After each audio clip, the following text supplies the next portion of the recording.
안녕하십니까. 오랜만에 인사를 드립니다. 엄청 바빴어요. 뭐 여러 가지 작업을 하는 것도 좀 있고. 최근에 그 매매가 좀 거의 8월 말부터 9월달 그 한 달 동안에 매매를 찾는 손님들이 굉장히 좀 많았어요. 이게 그 이런 겁니다. 금리가 미국에서 0.5를 내렸다고 일단 발표를 했잖아요. 그러면 이게 약간 시장에서는 좀 선 반영이 된다? 이런 느낌이 좀 들어요. 그래서 이제 우리나라도 뭐 금리를 좀 조절하겠지. 이렇게 보통 생각하거든, 사람들이. 미리 먼저 움직인다는 거예요. 근데 좀 독특한 거는 전세 물량이 좀 많이 없다? 이런 표현이 맞을지 모르겠는데, 전반적으로 전세 물량이 좀 많이 없어요. 예. 그런 와중에 이제 그 뭔가 막차를 타겠다는 사람들의 심리로 그 아파트나 이런 것들 매매를 찾는 손님들이 좀 상당히 많았다. 이렇게 그것 때문에 좀 바빠가지고 방송을 좀 못하고 있었어요. 자, 오늘 저희 손님 중에 어떤 손님이 2년 전에 이제 전세 계약을 하신 분인데, 이분이 그 이제 오피스를 갖고 있는데 그 전세가 1억 4천에 계약을 했습니다. 그 당시에 사실 그 금액이 굉장히 낮은 금액이었어요.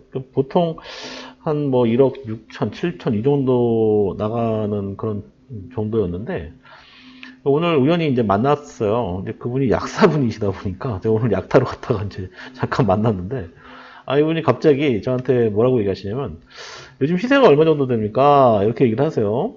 그래서 지금 시세가 한 2억 천 정도 됩니다. 이제 2억 천 정도 되거든요, 실제로. 2억 천 정도 됩니다. 이렇게 얘기했어요. 그랬더니 그분이 뭐라고 얘기하시냐면, 그럼 한 2천만 원 올리면 되겠네요. 이제 이렇게 얘기를 하시는 거예요. 그래서 저한테 뭐라고 얘기하시냐면, 1년에 5%씩 인상할 수 있는 거 아닌가요? 이렇게 물어봅니다. 맞나요? 어, 임대차 계약 기간이 2년으로 계약을 했는데, 1년마다 5%씩 인상할 수 있는 건가요? 이렇게 이제, 1년마다 5%씩 인상을 해서, 어쨌든 뭐, 700 올리고 또 700 올리고 이렇게 해서 뭐, 한 1400을 올리든지 아니면 한 2000원도 올리든지 이렇게 하고 싶다. 뭐 이런 의도로 얘기를 하시는 것 같아요. 근데, 주택임대차보호법이라는 건 평면적 강행 규정입니다. 평면적 강행. 평면적 강행 규정이라는 표현이 뭐냐면, 이거 참 그런 거예요. 임차인이 주장하는 거는 유효한데, 유효한 것으로 인정이 되지만, 임대인이 주장하면 법에 반하는 경우에는 인정할 수 없다라는 거를 평면적 강행 규정이다. 이렇게 보통 표현을 해요. 그럼 결국은 그분이 원하는 대로 2천을 올릴 수 있느냐? 못 올리다는 얘기입니다. 자, 무슨 얘기냐? 여기 이제 보면 그 주택임대차보호법의 계약기간이라는 게 있잖아요. 여기 보시면 이렇게 돼 있죠? 이게 평면적 강행 규정이에요. 그 기간을 정하지 아니하거나 2년 미만으로 정한 임대차는 그 기간을 2년으로 본다? 이렇게 돼 있잖아요. 다만 임차인은 2년 미만으로 기한을 정한 경우에 그 유효함을 주장할 수 있다. 반대 해석으로 임대인은 주장할 수 없다는 뜻이에요. 2년 미만으로 임대차 계약을 썼다 그러면, 전세 계약을 썼다 그러면 임차인은 그걸 주장할 수 있지만 임대인은 주장할 수 없다. 이런 뜻입니다. 자, 그래서 이런 문의가 하나 있었네요. 무슨 얘기냐? 주택임대사업자용 주택임대사업자입니다. 주택임대사업자용 주택에 대해서 5% 인상으로 연장 계약 시, 계약 기간을 1년 단위로 하는 거에서 임대인하고 임차인은 합의를 했답니다. 이런 경우 1년 단위의 임대차 계약이 법적으로 하자가 없는 건가요? 이거 없는 거죠. 그쵸? 뭐 1년을 하든 2년을 하든 계약 뭐 동의해서 합의하면 됩니다. 자, 지금 당장은 임차인이 낮은 금액에 살고 싶은 마음에 동의를 했지만 계약기간 만기 시 변심해서 계약기간을 2년 단위로 해야 하는 거 아닌가? 뭐 1년 단위로 인정할 수 없다라고 주장할 때 다른 문제가 있는 거 아닌가? 이런 얘기잖아요. 이 사례에서 똑같아요. 본 사례에서도 1년 단위 임대차 계약을 체결하는 건 허용이 됩니다. 당연히 되죠. 단지 1년 단위의 임대차 계약이 일시 사용을 위한 임대차 계약이라는 사정이 인정되지 않으면 임대인은 2년을 밖에 인정할 수밖에 없어요. 이게 평면적 강행 규정이기 때문에 그런 거거든요. 결국 임차인이 임차 기간이 1년임을 주장할 때 효력이 임차인만 주장할 때만 이게 효력이 인정된다. 이렇게 보시면 되는 거예요. 자, 그리고 아까 사례와 같이 현재 전세가 1억 4천인데 예를 들어서 뭐 1억 4천인데 지금 2천만 원 올려달라? 안 됩니다. 그거는 이제 안 되는 거예요. 그래서 결국은 2년 정도 이제 지난 시점에 그 연장 계약을 하게 되잖아요. 그러면 법대로밖에 할 수가 없는 거예요. 그러니까 2년, 다시 또 2년을 줘야 되고, 그 다음에 5%밖에 인상을 못하는 그런 상황으로 돌아간다. 이렇게 보시면 될 것 같아요. 사실 되게 기본적인 내용인데, 이걸 왜 모르실까? 이 생각이 좀, 사실 좀 들었어요. 그러니까, 어떻게 보면은, 임대인분들 중에도, 이제 보통, 이제 이런 계약을 2년 전에 계약을 할 때 잘 설명을 했었거든요. 근데, 시세가 이게 전세가 물건이 많이 없다 보니까, 시세도 많이 오르고, 물건이 없다 보니까 손님들, 그러니까 임대인 입장에서는, 지금 시세에 맞춰서 이렇게 올리면 되지 않을까라고 생각을 해서 그렇게 얘기를 하시는 것 같아요. 근데 그렇지는 않다는 겁니다. 그래서 자, 계약의 갱신 같은 경우는 이제 대신 중요한 게 이런 거죠. 뭐냐면은 6개월에서 2개월 전까지 기간 동안에 뭐 연장하거나 갱신 거절하거나 어쨌든 이런 사실들이 임대인하고 임차인 사이에 분명히 있어야 되는 건 확실해요. 이게 없으면 묵시적 갱신이 돼버려요. 그러면 이것 또한 임대인이 분리하게 되는 겁니다.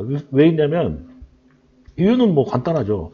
임차인 같은 경우는 계약 기간이 그러니까 묵시적으로 갱신이 되게 되면 그 이후에 살다가 나 중간에 나갈게요 그러면 일단 묵시적 갱신이 됐다 그러면 어떻게 될까요?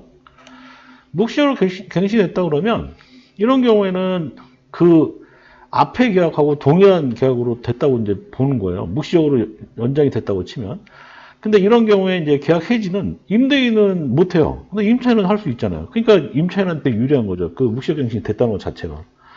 그리고 묵시적으로 갱신됐다 그러면 그 임차인이 제가 나가고 싶다 그러면은 자기가 나가고 싶다 그러면은 임대인한테 저 언제까지 나가겠습니다 이렇게 통보를 하잖아요. 그 통보를 한 날로부터 3개월 있다 효력 발생으로 되어 있거든요. 그러니까 여기 지금 1차 1항에 따른 해지는 임대인이 그 통지를 받은 날로부터 이 통지가 보통 구두로 하면 안 돼 이게 보니까 구두로 하는 경우가 있는데 그때 나갈 거예요 이렇게 전화를 한다든지 하는 건 안 되는 거예요. 이게 보니까 얼마 전에 어떤 뭐 뉴스를 잠깐 봤는데 뉴스 내용은 자세히 안 봤지만 어쨌든 그 구두로 뭔가 전달했을 때 그 효력이 있느냐 안 된다는 거예요. 그러니까 구두로 하면 안 되고 보니까 이제 문자 메시지를 보낸다든지 그 톡으로 남긴다든지 해가지고 그 언제 나간다는 걸 확실하게 보여줘야 돼요. 그래야지만 그 통지를 받은 날로부터 3개월 있다 효력 발생이다.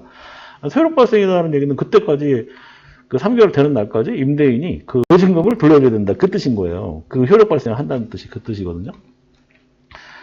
자, 어쨌든 오늘 그 내용이 그런 내용이었어요. 제가 이제 간만에 이제 쭉 보다 보니까 그 손님들이 좀 이렇게 초반에 너무 낮게 전세를 내신 분들이 어떻게 보면 굉장히 불이익이 많은 거예요. 어떻게 보면 이게 그 전세라는 게 그렇더라고요. 시기적으로 막 있을 때는 굉장히 많고 없을 때는 또 굉장히 없거든요. 근데 그 많을 때 금액을 너무 낮게 하게 되면 지금 같은 경우는 지금 시세가 무려 시세가 뭐 2억 2천도 나와요. 그 한 집 하나가 그 평균적인 집들 사이즈가. 근데 그 집 같은 경우 1억 4천밖에 안 됐단 말이에요. 그러면은 5% 인상을 할 수밖에 없으니까 결국은 700만 원밖에 못 올린 거잖아요. 그러면은 1억 4천7백에 그 임차인은 이상 안 가려고 하겠죠. 당연히 금액이 싸니까 1억 4천7백에 다시 2년을 살 수밖에 없는 거예요. 그러니까 이건 이제 연장계약서 쓰면서 참 불리한 거잖아요. 임대인한테. 근데 어쩔 수가 없어요. 그 계약 자체를 그렇게 처음에 이제 했기 때문에 초반에 이제 그렇게 했기 때문에 방법이 없어요. 그러니까 저희가 연장계약을 할 때 이제 다 설명을 드리고 이렇게 진행을 하죠, 보통. 근데 이런저런 사례도 있는데 그 시세에 맞게끔 전세 내시는 게 아무래도 조금 더 유리할 겁니다. 지금 같은 경우는 그래요. 그렇다고 해서 내가 들어가서 살 거니까 나가세요 이러면 문제가 더 커지겠죠. 문제가 더 커지는 이유는 제가 여러 번 한번 설명을 드렸는데 요즘 그 전입세대 연락 확인이라는 거 제도가 생겨가지고 실제로 나가라고 했는데 뭐 본인이 들어간다고 해놓고 딴 사람한테 줬다 그러면 난리 나는 거죠. 복잡해지는 문제가 생겨요. 손해배상까지 문제가 생길 수 있으니까.